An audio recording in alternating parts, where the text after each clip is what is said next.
থাকা সংসারে শরীর খারাপ হওয়াটা সবথেকে বোধহয় পাপ। তো এই যে শরীর খারাপ হয়ে থাকলে কেউ দেখার নেই। তো রাধে রাধে বন্ধুরা, সকলে কেমন আছেন? আশা করছি সকলে খুব ভালো আছেন। আমার চ্যানেল আড্ডা উইথ নন্দিনীতে আপনাদের অনেক স্বাগত। চলে গেছি সকাল সকাল দুটো মিষ্টি কুমড়ার ডোগা পাড়তে। ওই যে মিষ্টি কুমড়ার ডোগা দিয়ে একটু মুগ ডাল করবো, যেহেতু সোমবার নিরামিষ, তো তার জন্য ভাবছি মিষ্টি কুমড়ার ডোগা দিব আর একটু কোয়াশ দিব। কোয়াশটা দেওয়ার প্ল্যান ছিল না, সেদিন আবার কোয়াশ দিয়ে ডালটা খেয়ে ওর খুব ভালো লেগেছে। তারপরে বলছে যে তুমি যদি মিষ্টি কুমড়ার ডোগা দাও তাহলে একটু কোয়াশও দিও, তো বেশ ভালো লাগছিল সেদিন খেতে। তাই ভাবলাম ঠিক আছে, নিরামিষের দিন একটু ডালের মধ্যে সব সবজি দিলে বেশ কিন্তু ভালো লাগে, মন্দ লাগে না। যখন খেতে চাইলো মুখটা ফুটে, ভাবলাম না করেই দিই। কেউ কিছু খেতে চাইলে না, না করে দেওয়া অবধি শান্তি লাগে না, মনে হয় যে না করেই দিই। তারপরে কি ডালটাকে গরম করতে ওইদিকে বসিয়ে দিলাম। বেশি কিছু রান্না করিনি জানেন তো, ওই যে করলাম একটু ডালটা করলাম, যেহেতু সব সবজিটা দিয়েছি বেশ ভালো লাগবে যেহেতু, আর মুগের ডাল।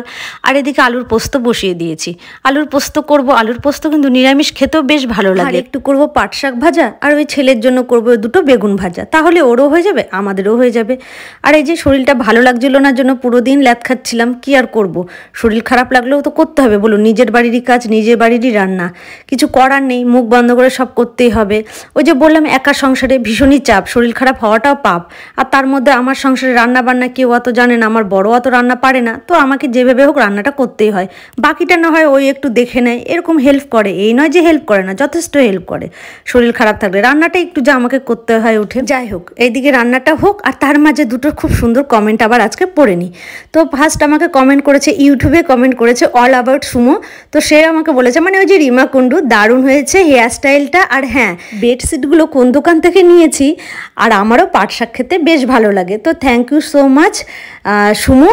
তো আমি বেডশিটগুলো না লোকেশনটা তোমাকে হোয়াটসঅ্যাপে দিয়ে দেবো, আমার না ঠিক দোকানটা মনে নেই, তুমি যখন যাবে অবশ্যই আমাকে কল করো, আমি লোকেশন বলে দেবো কোথায় থেকে নিয়েছি। তো চলুন নেক্সট কমেন্টটা পড়া যাক। ও ইউটিউবে আমাকে কমেন্ট করেছে, তো কমেন্ট করেছে স্বপ্না কিচেন চ্যানেল।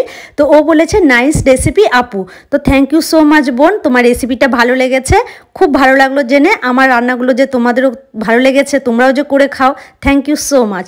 তো হ্যাঁ, এইভাবে কমেন্ট পেলে না ভীষণই ভালো লাগে। যাই হোক, কথা বলতে বলতে ওইদিকে আমার ডাল আর ওইদিকে আলুর পোস্তটাও হয়ে গেছে, আর বসিয়ে দিলাম পাট শাক ভাজা। আর এই যে ছেলের জন্য দুটো বেগুন কেটে রেখেছি, ওটা মেখে রেখে দিব, গরম গরম ভেজে দেবো। ঠান্ডা বেগুন ভাজা একদমই ভালো লাগবে না, আর নিরামিষের দিন তো ওকে গরম গরম ভেজে দেবো। আর হ্যাঁ, ভিডিওটা পরের দিন ছাড়তে পারিনি, ওই যে বললাম শরীরটা ভালো ছিল না। আর এই যে আমার ব্রেকফাস্টের জন্য এটা বানিয়ে নিয়েছিলাম, একটু ছোলা ভিজিয়ে রেখেছিলাম, তারপর একটু শসা, টমেটো, লঙ্কা কুচি, আর একটু ব্ল্যাক পেপার আর লেবুর রস আর একটু লবণ দিয়ে মেখে নিয়েছিলাম। আর ওর দেখে না খুব লোভ লাগলো, তো ও বললো আমাকে একটু টিফিনে দিয়ে দাও, আমি খাবো। আচ্ছা ঠিক আছে নিয়ে যাও, টিফিনেও বেশ ভালো লাগবে, আর খুব হেলদি অ্যান্ড টেস্টি খাবার। আমি ব্রেকফাস্ট এটা খুব খেতে ভালোবাসি। চলুন মাখা তো হলো, এবার ব্রেকফাস্টটা আমি সেরে নিই, সকালের হালকা টিফিনটা। তো এইটা আমি কিভাবে করেছি আমি আমার চ্যানেলে না শর্ট ভিডিও করে ছেড়েছি, প্লিজ ওটা একটু দেখে নেবেন, আশা করছি সবার ভালো লাগবে। তারপরে আর কি, একটু খেয়ে উঠতে না উঠতে চলে এলো চিমনিটাকে সার্ভিসিং করতে। ওই যে 3 মাস পর পর ছিল সার্ভিসিং, এই দেখুন কত সুন্দর করে সার্ভিসিং করে দিচ্ছে।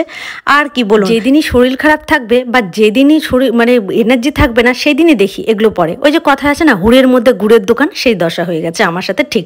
চিমনিটা তো এই যে দাদাটা খুব সুন্দর করে দিল, পরিষ্কার করছে। আল্লাহ ঠিক আছে দাদা, ভালো করে দিন। তো গল্প করছিল যে বৌদি ঠিকঠাক চলছে কিনা, হেন হতো না, এত সুন্দর সার্ভিসিং দিচ্ছে। আমি যে হ্যাঁ দাদা চলছে। তো চিমনিটা তো গেল, যেতে যেতে চলে এলো এসি সার্ভিসিং করতে। একদিনে আমার সব কিছু পড়ে গেছে, ওই দিকটা একটু পরিষ্কার করতে না করতে এদিকে চলে এলো সঙ্গে সঙ্গে এসি।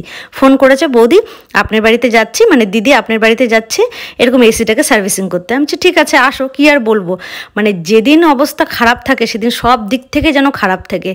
এক তো শরীর নিচ্ছিল না, শরীরটা ভীষণ খারাপ ছিল, তার উপর এগুলো, আর এই যে নোংরাগুলো। তো যাই হোক, ভাইগুলো খুব ভালো, বলো দিদি তোমার বেড কভার তো সাদা, তুমি একটা অন্য বেড কভার পেতে দাও, নাহলে নোংরা হয়ে যাবে। খুব সুন্দর করে এসিটাকে সার্ভিসিং করে দিল। তারপরে বলছে দিদিভাই কিছুক্ষণ চালিয়ে রাখি এসিটা, দেখি ঠিকভাবে চলছে কিনা। আমি যে হ্যাঁ দেখো। তারপরে খুব সুন্দর করে এসি সার্ভিসিং হলো, সব কিছুই হলো। ওরা সত্যি ভালো কাজ করেছে, আর কত সুন্দর এসিটা তারপর কিছুক্ষণ চালিয়ে রেখেছিল, চলছিল। তারপর আর কি বলবো, এই যে ঘরের 12টা বেজে আছে, এখন আমাকে ঘরটা পরিষ্কার করতে হবে, কি আর কিছু করার নেই, শরীর খারাপ থাকলেও চলতে হবে, মরো বাঁচো করতে হবে। তারপরে এই যে রান্নাঘরটা করেছিলাম, রান্নাঘরটা তখন কোনোরকম পরিষ্কার হয়েছে, কোনোরকম বলতে একদম পুরোপুরি হয়েছে। তারপরে দুপুরবেলা সব পরিষ্কার করে স্নান করে পুজো করে একটু খেতে বসেছি। খেতে বসেও কি শান্তি আছে দেখুন, অর্ধেকটা খাওয়া হয়েছে, আর কিছুটা বাকি আছে, চলে এসেছে তারপরে গ্যাস সার্ভিসিং করতে। মানে কি বলবো বলেন, আমার দিনটা কি গেছে একমাত্র আমি জানি। মানে একটার পর একটা পরিষ্কার করে বেরিয়েছি, বাড়িঘর পরিষ্কার করেছি, স্নান করেছি, পুজো করেছি, সব সারার পরে 3টের দিকে আসছে গ্যাস পরিষ্কার করতে, মানে গ্যাসটাকে সার্ভিসিং করতে। তাহলে আর কি বলবো বলুন, আর কিছু বলার নেই। যাই হোক, ওইভাবে করে টোরে তারপরে একটু রেস্ট টেস্ট নিয়ে চলে গেলাম ইয়োগা করতে, যে না ইয়োগাটা যেতে হবে, ইয়োগাটা করে যদি ভালো লাগে, একটু শরীরটা ফ্রেশ লাগে। তারপরে না রেখাও বলছিল চল তুই বেশি আজকে ইয়োগা করিস না, হালকা পাতলা করিস। তাহলে বন্ধুরা নেক্সট ভিডিওতে আবার দেখা হবে। ভালো থাকবেন, সুস্থ থাকবেন, রাধে রাধে।